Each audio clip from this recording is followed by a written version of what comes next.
Jordan Spieth has never been the kind of guy to hold back, not on the course, and definitely not behind a mic.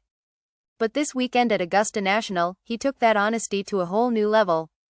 While most players danced around the conditions, Spieth just came out and said it. Mud balls were ruining his game, and apparently, the folks running the Masters do not want anyone mentioning it. Now, if you are not a golf fanatic, you might be wondering, what on earth is a mud ball?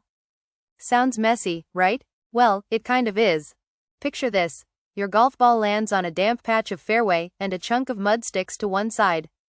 You tee it up again, take your swing, and, boom, the ball flies off in some unpredictable direction like it has a mind of its own. No matter how good you are at the mercy of that mud.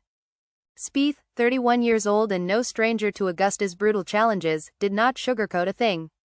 My iron play killed me the last 2 days, he told reporters after his Saturday round. And to be brutally honest with you, it was primarily mud balls.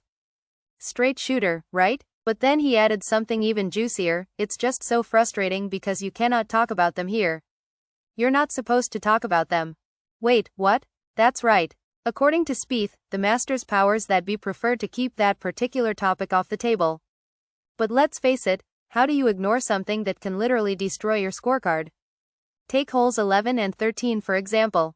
Augusta veterans call them daggers, and for good reason. Even in perfect conditions, they demand precision. Add mud to the mix, and it is like trying to thread a needle during an earthquake. Spieth had a roller coaster ride on both. A birdie here, a bogey there. No consistency. And he is convinced those unpredictable mud balls were the culprits. Now, here is the kicker, Spieth was not even saying there were more mud balls than usual. In fact, he said there were fewer. But they still showed up. Still messed with his shots. Still forced him to lay up when he would normally go for it. It's something to pay attention to, he said.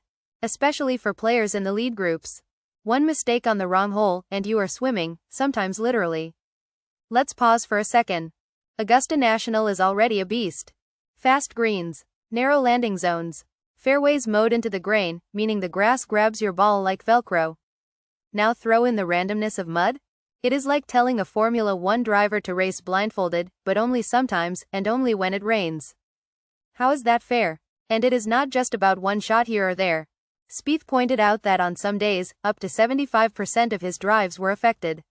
That's not bad luck, that is a pattern. So why the silence from Augusta? No official response yet. Fox News Digital reached out, but there was no comment. Maybe it is about maintaining the mystique. Maybe it is about preserving the illusion of purity. Or maybe, just maybe, they do not want to admit that sometimes the world's most iconic tournament gets a little muddy. Either way, Spieth said what others were thinking. And whether you agree with him or not, you have got to respect the honesty. In a sport built on tradition, it takes guts to go against the grain. Literally. So, next time you see a golfer staring down a shot with a puzzled look, remember this. It might not be nerves. It might just be mud.